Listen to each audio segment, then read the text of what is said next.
Today we will be back in Akihabara to hunt for sealed booster boxes and crazy cheap vintage and modern cards.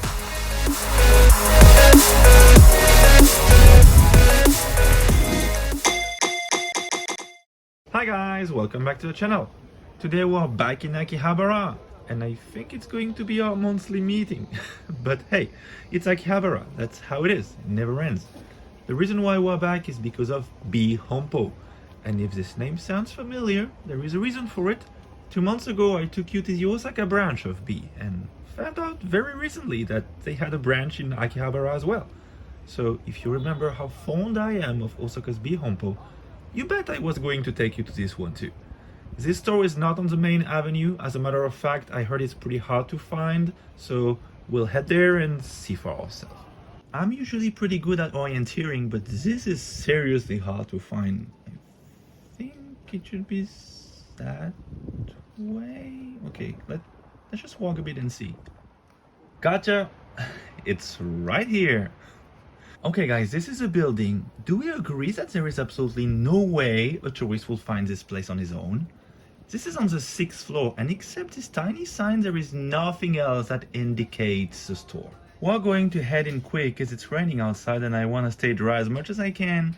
But I'm gonna be honest, even though I saw the sign outside, I'm not quite sure we're in the right place at the moment. So 6th floor, and here we are. Okay, that was the right place.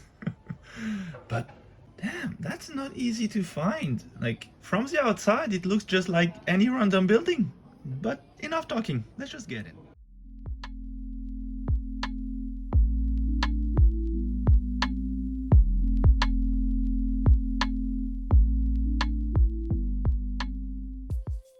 So here we are, and the first thing I can say is that this showcase definitely screams vintage right to our face. Which is not to make me unhappy. You guys know how much I enjoy vintage cards. So this first showcase seems to have all sets from base set all the way to Neo Destiny. We can see the Feraligatr here from Neo Destiny. And what I like, which is not specific to Bee Honpo, but it's obvious here, so I thought I'd mention it, is that they have several copies of each card in most cases, with a different price depending on the condition. So for example, we have 3 Kabutops here, 4 Dark Machamp, so depending on whether you need the card for grading, for a master set, or for a different purpose, there will be a card for you. And some of them are very cheap actually. I usually consider all cards sub 700 yen cheap, just because if you look on websites such as Mercari or Yahoo auctions, vintage cards in Japan rarely go below 700 yen. And the reason for that is, for example, on Mercari, as a seller, you cannot set a price below, I think it's 330 yen, if I remember well. So consider the fact that both Mercari and Yahoo take a 10% commission, plus your shipping fee, and yeah, well, people rarely sell vintage for below 700. So it's always been my reference price. Here we have some EX cards with some pretty cheap as well. If you remember well, Bee Honpo Osaka had plenty of EX cards. That was one of their biggest showcase, and here they do have some too, but not to the same extent. Then moving on to the next showcase, which is my forever favorite, the discount one. Let's see what we've got here. Oh, very cheap secret rares from 151. We can see Ninetales at 480 yen. That's roughly $3, like half of the Japanese market price. We also have a whole bunch of regular illustration rare at 50 yen. 50 yen, guys. That's what, less than 35 cents a card for illustration rare. That's dirt cheap. Oh, very cute Charmander here. But yeah, I think I'm going to pick up some of the illustration rare we saw earlier, because at 35 cents a card, I think even in case of zombie apocalypse, I'm not going to lose money on these. And now is the time that you've all been waiting for, the sealed product. They do have quite a selection. At first sight it doesn't look as big as Osaka's one, but we'll go through it together, and as usual I'll display the prices in US dollars on the screen. So because it's the same company, we must of course compare Osaka and Akihabara store. And if you remember well, in Osaka they had a lot of Sun and Moon and even X and Y booster boxes, which doesn't seem to be the case here. Most of the booster boxes you see on screen right now are either Scarlet and Violet or Sword and Shield. Price-wise, it seems to be pretty decent, except for the few most sought-after sets like EV Heroes. EV Heroes being displayed at a price tag of 85,000 yen, which is clearly overpriced in my opinion. One thing to be mindful of in Japanese card shops, including this Bee Honpo, is that for special boxes like the golden box right here, they sometimes sell it without the promo card. So you'll only have the playmat, the deck box, sleeves, and whatever else is in the box. In that case, it is of course clearly stated in Japanese, but I've seen some foreigners trying to purchase this kind of box in the past, thinking that the discount was because it wasn't sealed anymore, but the promos were still in there. So don't make the mistake. They are not. And now moving to the last showcase, which is of course the graded cards. And I say of course, but it's actually not that obvious considering that Osaka's Bee Honpo didn't have graded cards. So I guess Akihabara's branch takes the win for this one. Guys, is it me or 6,000 yen for a gold Palkia V-Star PSA 10 is really cheap?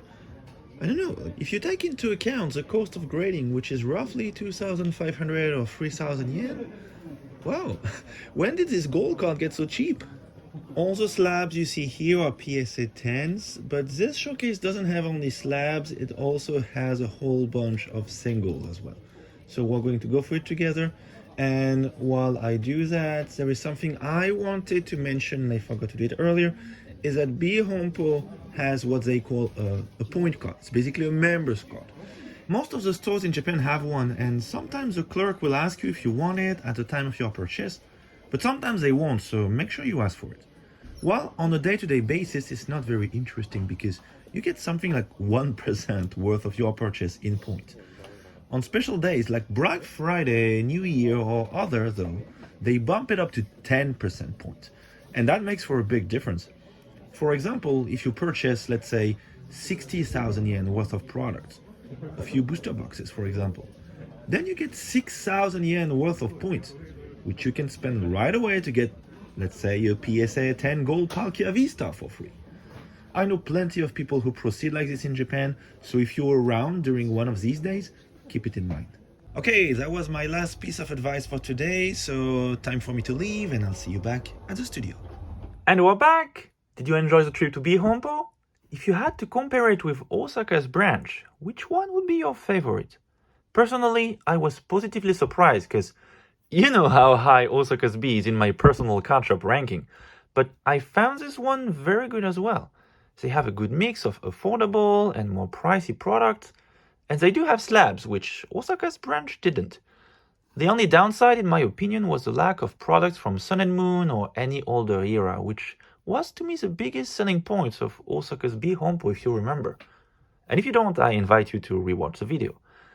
What's sure is that, just thinking about where it is located and how the building looks on the outside, I can't think of any situation where a random tourist would end up there. Anyway, we got confirmation that Bee Honpo is definitely a safe play for any Pokemon card hunter, so that's it for me. I'll see you again next week, but meanwhile, subscribe, check my other videos, smash the like button, turn on the notifications, and the most important of all, you know it, if you enjoy my content, talk about it, share it around you, it really does help the channel. Thank you for watching, bye!